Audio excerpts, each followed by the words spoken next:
The most absurd tank in history, the soldier could not sit, the MIAS mini-tank.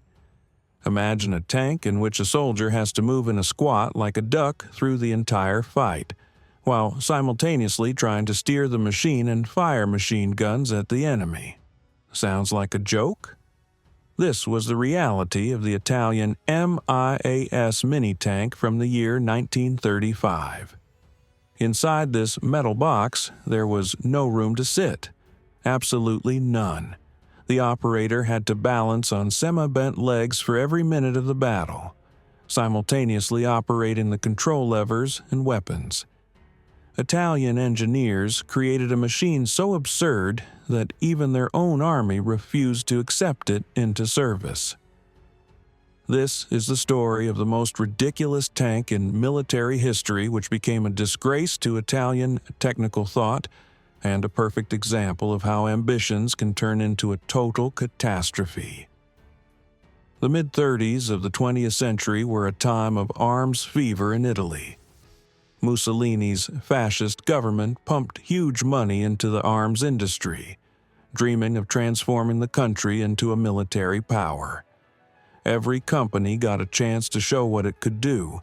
The Ansaldo concern from Genoa, a metallurgical giant founded back in the year 1853, enjoyed special prestige. During the Great War, the company grew to 80,000 employees and produced cannons day and night. The company's value shot up from 30 million lire to 500 million. Then came the crash. Military orders dried up like a spring in the desert. The 20s were a struggle for survival, balancing on the edge of bankruptcy. Only the return of militarism gave the company a second life. In the year 1935, the new director Agostino Rocca decided to make a splash. Ansaldo engineers were given the task of creating something revolutionary for the infantry. Memories of bloody assaults from the Great War were still alive in the generals' minds. Soldiers died by the hundreds trying to run across no man's land under a hail of machine gun bullets. An armored shield was needed to protect the attackers. It sounded sensible, but the realization exceeded the wildest expectations in the direction of absurdity. Thus was born the MIAS project, an acronym for Motomitragliatrice Blindata d'Assalto, meaning Armored Motorized Assault Machine Gun Vehicle. The concept assumed a small tracked machine with armor that could go ahead of the infantry and cover them with fire. In theory, not bad. In practice, Ansaldo engineers created a technical monster that looked like a metal box on tracks with guns glued on. The dimensions were microscopic. The interior was designed for one man in a bent position. Do not be mistaken, not sitting, bent. No seat was provided. The soldier had to stay inside the whole time on bent legs, as if performing endless squats at the gym. The designer's justification sounded proud. The machine must be as low as possible to constitute a minimal target for the enemy. Unfortunately, they forgot to ask the soldiers if they wanted to spend the battle in a squatting position. After a few minutes of such balance, legs go numb, muscles protest, coordination goes to the bottom. The operator had to simultaneously operate the steering levers, look through narrow observation slits, and try to aim the weapon. It was physically impossible to maintain for longer than a quarter of an hour without total exhaustion. The armor was supposed to protect against Mauser bullets of caliber 7.92 millimeters with a steel core, which the Germans used in the Great War. The front plate was thickest, the sides thinner, providing protection only against Italian 6.5 millimeter bullets. On the roof, there was a folding section that could be raised as additional cover. Brilliant, right? Except that the back of the vehicle had no armor at all. Absolutely none. The soldier's legs from the ankles down stuck out like a turtle's. Any opponent from behind or the side could shoot the operator with impunity, as he was completely exposed. One shot to the leg took the whole machine out of the fight. The propulsion is a separate chapter of absurdity. A single-cylinder Ferrara gasoline engine with a capacity of 250 cubic centimeters, normally used in motorcycles. 5 horsepower at 3,000 revolutions per minute. The Ferrara company from Tradate near Milan produced racing motorcycles, but had already declared bankruptcy in the year 1933. 3 years later, it closed its doors forever. The engine provided a maximum speed of 5 kilometers per hour forward and 2 kilometers per hour backward. That is the pace of an elderly gentleman walking in the park. The opponent had plenty of time to aim calmly and methodically, shoot this crawling can to pieces. The armament consisted of 2 Scotty machine guns of caliber 6.5 millimeters produced by Isotta Fraschini, rigidly mounted in the front armor plate. They could only move in a limited sector, 24 degrees vertically and 10 degrees horizontally to each side. If the enemy appeared from the side, the operator had to turn the entire tank using a primitive track tensioning system. At this speed, and with the necessity of balancing on knees, the maneuver took an eternity. There was also a Morris version with a 45 mm Brescia rapid-fire mortar instead of machine guns. This bizarre system used a magazine of blank cartridges to launch individually loaded mines. An elevation angle of 82 degrees allowed for high-angle fire, but only 5 degrees to each side horizontally. Theoretically, it was supposed to destroy enemy positions. Practically, it was useless. When the prototypes were ready, the day of truth arrived. A military commission was to evaluate the genius of the Ansaldo engineers. The patent from June 13, 1934, was assigned to Bongiovanni, Muri, and Bassino. On the technical drawings, the vehicle was designated as AB-13, an abbreviation for Auto Blindo, meaning armored vehicle. The number 13 could mean the 13th year of the fascist regime. First tests revealed a catastrophe. Soldiers had legs like cotton after a few minutes inside. Coordination of movements went to hell. A speed of 5 kilometers per hour was laughable. Anyone could catch up with this tank at a normal run. Artillery got an ideal target for shooting practice. Infantry could calmly approach and throw grenades through the open rear part. The lack of rear armor turned the machine into a steel coffin. The world, in the mid-30s, had already skipped to the doctrine of mobile warfare. Tanks were supposed to be fast, maneuverable, capable of deep breakthroughs and encirclements. Blitzkrieg was just around the corner, and Italian engineers created a slow-crawling shield from the times of trench warfare from 20 years ago. The MIAS was a living anachronism, a relic of a bygone era. The military commission delivered a verdict that was ruthless and unanimous. Absolutely useless. No orders. Project terminated. The Ansaldo company suffered a shameful defeat with a machine that was supposed to be its triumph. In the spring of 1936, on the Ansaldo test range, a spectacle took place that went down in history as one of the most embarrassing demonstrations of military equipment. Generals and officers sat in the stands, waiting for the show of the revolutionary machine. The engineers confidently presented their work. The first operator climbed inside the MIAS prototype, and immediately his face twisted into a grimace. The squatting position turned out to be even worse than on paper.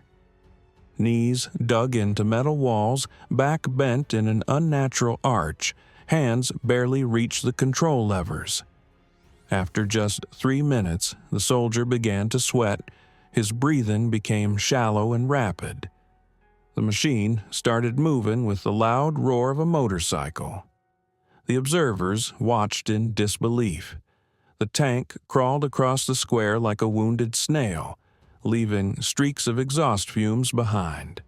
A child on a bicycle could have effortlessly overtaken it. An artillery officer commented loudly that his guns would have more trouble hitting a stationary stone than this vehicle. The operator tried to maneuver, but every turn required huge effort. Track tension was adjusted manually, and in a squatting position, every movement was torture. After 10 minutes of driving, the soldier got out of the machine pale, holding his hips. His legs were stiff as logs, calf muscles twitched spasmodically. The next test checked the weaponry. The Scotti rifles theoretically had a great reputation. Alfredo Scotti had developed an automation system with a delayed blowback mechanism in the late 20s, which was produced by the Swiss Oerlikon and the Italian Isotta Fraschini. The latter company was an automotive giant, manufacturing luxury cars and aircraft engines. The weapon worked flawlessly under normal conditions. The problem was that the operator had to aim while balancing on his knees. Every twitch of the legs transferred to the whole body. The barrels danced as if in the wind. Accuracy was a joke. From a distance of 100 meters, the soldier barely hit a target the size of a barn. The limited firing angle of 10 degrees to each side meant that any movement of the target forced the laborious turning of the entire vehicle. General Umberto Balocco, inspector of armored troops, asked for a demonstration of a combat maneuver. The operator was to simulate an attack on a fortified enemy position located 300 meters away. The tank moved with the determination of a snail on sleeping pills. The observers checked their watches. After 15 minutes, the MIAS had covered just 200 meters. In a real battle, the artillery would have had time to drink coffee, tune the barrels, and calmly blow this can to atoms. Infantry could queue up to take turns throwing grenades. One officer stated that it would suffice to send a group of soldiers with a tarp to simply cover this tank and end the matter. The Morris version with the Brescia mortar was also tested. This weaponry was even weirder than the rifles. The mortar, developed in 1932 by the Tempany Company, used a peculiar system. A magazine of blank cartridges fired individually loaded 45mm mines. An earlier design even had a magazine for 5 mines with manual reloading. An elevation angle of 82 degrees allowed for very steep fire, but only 5 degrees to the sides. The operator had to position the whole machine before every shot. The high-explosive shell model M35 left the barrel at a speed of 83 meters per second. The rate of fire was 1 shot every 2 seconds. It sounded okay, but in practice, hitting anything required almost a miracle. During tests, the Morris operator tried to strike a simulated machine gun nest. The first mine soared 20 meters wide of the target. The second landed 30 meters behind. The third somewhere to the side. After 10 attempts, the soldier hit near the target once. His legs were shaking so much from the squatting position that aiming resembled trying to hit a pinhead with a needle during an earthquake. 50 mines constituting the ammunition reserve would suffice maybe for 5 accurate hits with a bit of luck. The officers shook their heads in disbelief. The worst moment came during the resistance test to gunfire.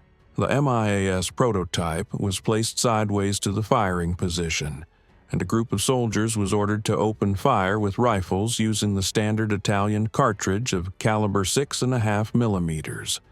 The side armor held up without a problem. Then they were ordered to shoot from behind. The first bullets pierced the open rear part like a knife through butter. If an operator had been inside, his back would have turned into a sieve. Then the shooter aimed lower. The bullets hit the protruding legs of a mannequin placed in the vehicle. The feet were literally torn apart. General Balaco stood up from his seat and left the testing ground without a word. His silence spoke more than 1,000 reports. Ansaldo engineers tried to save the situation with desperate arguments. They argued that the tank is intended solely for frontal attack, so rear protection is not needed. One of the officers asked what would happen when the enemy attacked from the flank or the machine had to retreat. Silence. They explained that the low silhouette makes the vehicle a difficult target. Someone noted that a target moving at the speed of a strolling grandfather is the easiest hit for any sharpshooter. They pointed to fuel savings thanks to the motorcycle engine. A logistics officer stated that saved gasoline would do no good if the tank arrived on the battlefield a day after the fighting ended. The company tried one more trick. They proposed a modification with the possibility of installing a small folding seat. The prototype with this improvement was even worse. The seat took up so much space that the operator could not move his arms normally. The control levers were now behind his back. To turn, the soldier had to twist in an absurd way, as if trying to scratch his back in 3 places at once. After 5 minutes of this gymnastics, the tester gave up with tears in his eyes. Comparisons with other tanks of the era were devastating. The French Renault FT-17, designed back during the Great War, reached a speed of 7 kilometers per hour and had a normal cabin for 2 people with seats.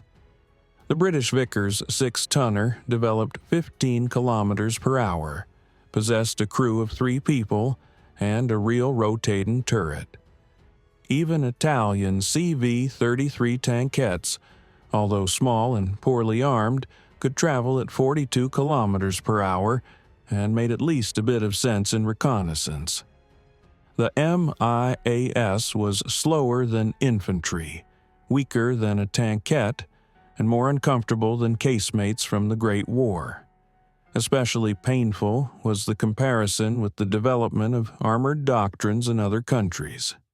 In the Soviet Union, thousands of T-26 tanks with a 45mm cannon and a speed of 30 kilometers per hour were already being produced. The Germans were testing the Panzer III with a 37mm gun. The French had the Somme S-35 with 40mm armor and a 47mm cannon. And Italy offered its army a metal box with a motorcycle engine in which a soldier was supposed to fight on his knees. The technical documentation of the MIAS contained one more gem. The instruction manual explicitly recommended that the operator perform a warm-up before entering the vehicle.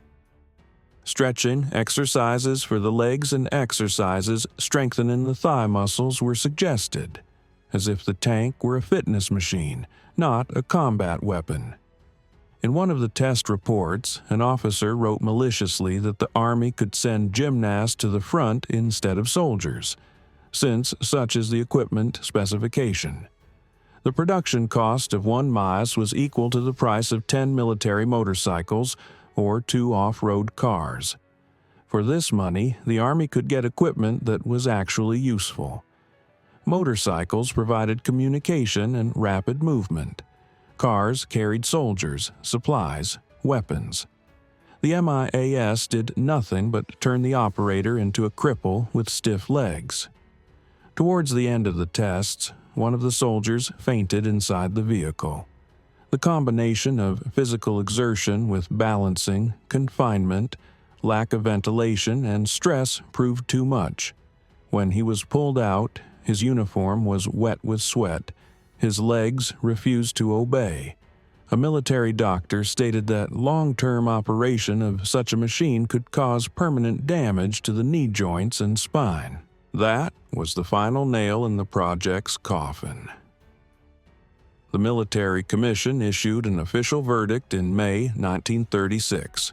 The document was just 3 pages long, but every sentence was like a hammer blow. Maas and Moras were declared completely unsuitable for combat service. The inability of the operator to assume a normal position disqualified the design from the ground up. Speed insufficient even for auxiliary actions. Weaponry with absurdly limited firing angles. Lack of rear protection reprehensible. 0 orders. 0 interest. Project closed forever. For the Ansaldo company, it was a painful defeat. Investment and development, prototypes, tests went to waste, but the real drama was playing out elsewhere. The Italian army in the mid-30s had armored forces at an embarrassing level. The foundation was formed by dozens of old Fiat 3000 tanks, which were copies of the French Renault FT from the times of the Great War. Machines from the 20s, slow, clumsy, with a 7mm cannon or rifle. Added to this were hundreds of CV-33 and 35 tankettes, based on the British Carden Lloyd. Small vehicles with just a machine gun, practically no armor, susceptible to everything. In the autumn of 1935, Italy attacked Ethiopia. Mussolini dreamed of a colonial empire, of rebuilding Roman power. The war was supposed to be a walkover. The Ethiopians had weapons from the 19th century, the power of tribal chiefs, complete organizational chaos. But it quickly turned out that Italian tankettes were a joke. Ethiopian infantry attacked vehicles without fear, threw themselves at them with spears and swords. In several clashes, warriors drove spears straight into the tracks or observation slits. One report described a situation where a group of riders on horses caught up with a tankette and simply threw the operator off, opening the hatch by force. A tank capable of fighting only an opponent from the 19th century was useless in modern warfare. The real shock came in Spain. In the autumn of 1936, Italy sent its armored forces to support the Francoists in the Civil War. The Corpo Truppa Volontari Corps received CV-35 tankettes and a few older Fiat 3000 tanks. The Republicans received T-26 tanks from the Soviet Union. These Soviet machines had a 45mm cannon, a speed of 30 kilometers per hour, armor of 15 millimeters. Italian tankettes with rifles could do absolutely nothing to them. In March 1937, the Battle of Guadalajara took place. The Italian Expeditionary Corps with 40,000 men attacked Republican positions. The Republicans threw a mechanized battalion with T-26 tanks into a counterattack. The massacre was total. Soviet tanks drove straight at the Italian tankettes and tore them apart with 45mm cannons like paper boxes. Italian soldiers tried to flee from burning machines, but the Soviet tanks were faster. In the course of one day, 25 Italian vehicles were destroyed. Operators died in fire or bleeding out in crushed cabins. The Italian command panicked. Desperately, they began asking the Germans for supplies of anti-tank weapons. Consideration was even given to sending old Fiat 3000 tanks with a 37mm cannon to Spain, although these vehicles were deathly slow and barely moved. Generals finally understood that Italy does not have tanks capable of fighting a modern opponent. Tankettes are toys, old Fiats are museum scrap, and Ansaldo's newest project, that brilliant Maas, turned out to be even worse than everything. That is precisely why in January 1935, in parallel with work on the Maas, the Army placed a second order with Ansaldo. A real mountain tank was needed, capable of operating in the Alps. The weight limitation to 8 or 9 tons resulted from the strength of bridges in mountainous regions. The project was named Carro di Rottura 10 Tonnellate, breakthrough tank 10 tons. In May 1936, it was established that all medium and heavy infantry tanks would bear the name Carro di Rottura. By the end of the year, the first prototype was ready.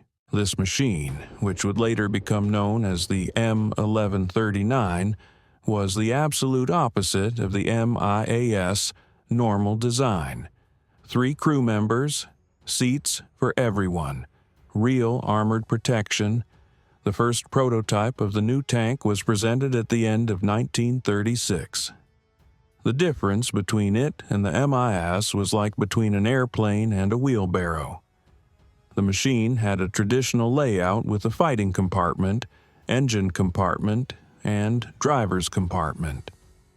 3 crew members sat comfortably on normal seats. They did not have to balance on their knees like circus performers. The armament consisted of a 37mm Vickers-Turney cannon, 40 calibers long, mounted in the protruding front part of the hull. In the polygonal turret, 2 Scotty machine guns of caliber 6.5mm were placed. The same rifles that were practically useless in the MIAS could finally show their true capabilities here. The tank's design was heavily inspired by the British Vickers 6-tonner, which was particularly visible in the suspension and road wheel system. Italian engineers, however, introduced their own improvements. Placing the final reduction gears inside the front drive wheels eliminated the need for enlarged main gear covers in the front armor. This was a clever solution that showed Ansaldo can design sensibly when not falling into the obsession of creating motorized shields for acrobats. Initially, the prototype was powered by the same 6-cylinder gasoline engine of 85 horsepower from the Fiat 634N truck, which was used in the Ansaldo 9-ton. Later, it was replaced by a more powerful diesel Fiat ESPA 8T with a power of 105 horsepower. The difference was colossal. Instead of 5 kilometers per hour like in the MIAS, the new tank reached 32 kilometers per hour. It could actually participate in mobile operations, support infantry, maneuver on the battlefield. It was not a sluggish snail waiting to be shot. The Scotty rifles were later replaced by more modern Breda M38 of caliber 8mm. The polygonal turret was changed to a round one. Periscopes were added on the roof. By 1938, the turret became fully riveted instead of a welded construction. On January 11, 1938, the Army placed an order for 100 examples under the official name M11, where the number indicated a mass of 11 tons. Production, however, went fatally slow. Ansaldo lacked materials, components, qualified workers. The company barely churned out 9 tanks a month. To complete the order, 37mm cannons even had to be removed from old Fiat 3000 M30. In October 1939, only 22 tanks were completed. The last machines reached the Army only in May 1940. By that time, the project was already obsolete because the Army was transitioning to the improved version M1340 with a 47mm cannon mounted in a rotating turret instead of in the hull. Despite all defects, the M1139 was a gigantic step forward compared to the idiotic MIAS project. It showed that Italian engineers can create decent armored technology when they adhere to common sense and global trends in tank building. They do not try to reinvent the wheel. They do not force soldiers into physical acrobatics during combat. What happened to the MIAS and MORAS prototypes? Almost no official documents have survived. It is only known that no machine made it to the troops, even for training or experimental purposes. Most likely, both prototypes were dismantled at the Ansaldo factory in Genoa. Components were either melted down or used in other company projects. The Scotti rifles and Brescia mortar, removed from the prototypes, had a much happier fate. These weapon systems served the Italian army throughout the Second World War in various roles, from anti-aircraft defense to infantry support. The Ansaldo company preferred to forget about its blunder. MIAS was never mentioned in promotional materials. In the concern's official history, the project simply did not exist. It was too humiliating a memory, too painful a defeat to speak of publicly. Engineers who worked on this design moved to other departments or left the company. No one wanted to be associated with a tank in which a soldier had to fight on his knees. Today, MIAS and MORAS remain a curiosity in the history of armored technology. A reminder of how ambitious designers can create an absolutely unlivable design by ignoring the realities of modern warfare. These microscopic metal boxes on tracks, where the operator was supposed to move on bent legs, have forever gone down in history as some of the most absurd and useless tanks man has ever created. M11 39 tanks entered service in May 1940, exactly at the moment of Italy's entry into the Second World War. 100 machines went to armored units, but their combat career was short and not very glorious. The cannon, mounted in the hull instead of a rotating turret, proved to be a serious limitation in combat. The tank had to turn its whole body to aim at the opponent, similar to the case of the MIAS, only at least it moved at a normal speed. In North Africa, the M11 quickly showed its inferiority to British tanks. Already, in the year 1941, the Army began withdrawing these machines from the front line, replacing them with newer M1340. By 1942, most surviving examples served only in training units, or were stationed in Italy as reserve vehicles. The MIAS project taught Italian engineers one fundamental lesson. Military technology must be created for the needs of the Army and the requirements of modern battle, not out of a desire to realize an original idea. A motorized shield with a soldier balancing on his knees was an absurdity that forever remained a symbol of how wrong one can be in weapon design. If you like this story about one of the most absurd tanks in military history, leave a like. Write in the comments what other war technology you would like to see on the channel, and be sure to subscribe so as not to miss further fascinating stories about the weirdest examples of weaponry.